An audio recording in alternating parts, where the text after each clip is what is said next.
जब मैं ब्रह्मांड के रहस्यों को समझने की कोशिश कर रहा था, तब प्रकाश की प्रकृति को लेकर बहुत विवाद था। क्या यह कणों से बना है या यह तरंग है? मेरे बाद वैज्ञानिकों ने इस पर गहराई से अध्ययन किया और यहीं से एक अद्भुत घटना का पता चला। इसे फोटोइलेक्ट्रिक प्रभाव कहा जाता है। यह प्रभाव तब होता है जब प्रकाश किसी धातु की सतह पर गिरता है और उससे इलेक्ट्रॉन बाहर निकाल देता है। इस घटना ने विज्ञान को एक नया दृष्टिकोण दिया। पहले वैज्ञानिकों का मानना था कि यदि प्रकाश एक तरंग है तो इसकी ऊर्जा सतह को गर्म करके धीरे धीरे इलेक्ट्रॉन को बाहर निकालेगी, लेकिन ऐसा नहीं हुआ। पाया गया कि अगर प्रकाश की वेवलेंथ कम है और ऊर्जा ज्यादा है तो इलेक्ट्रॉन तुरंत निकल जाते हैं। इससे यह सिद्ध हुआ कि प्रकाश सिर्फ तरंग नहीं है। यहां पर अल्बर्ट आइंस्टीन ने एक क्रांतिकारी विचार प्रस्तुत किया। उन्होंने कहा कि प्रकाश छोटे छोटे कणों, जिन्हें फोटॉन कहते हैं, से बना है। प्रत्येक फोटॉन की अपनी ऊर्जा होती है जो प्रकाश की फ्रीक्वेंसी पर निर्भर करती है।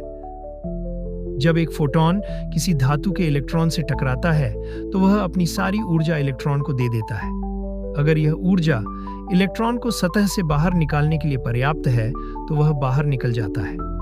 इसे वर्क फंक्शन कहते हैं। लेकिन अगर फोटॉन की ऊर्जा वर्क फंक्शन से कम हो तो इलेक्ट्रॉन सतह से बाहर नहीं निकल सकता, चाहे आप प्रकाश की इंटेंसिटी कितनी भी बढ़ा दें। ये इस बात का प्रमाण है कि ऊर्जा का स्थानांतरण ऑल और नथिंग के नियम का पालन करता है।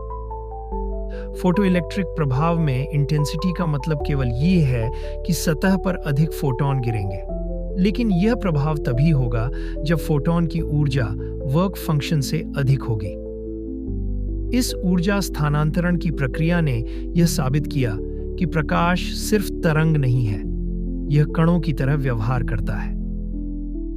और इसी खोज ने क्वांटम यांत्रिकी को एक नई दिशा दी, जिससे हमें प्रकृति के गहरे रहस्यों को समझने में मदद मिली। इस प्रभाव का महत्व केवल विज्ञान तक सीमित नहीं है।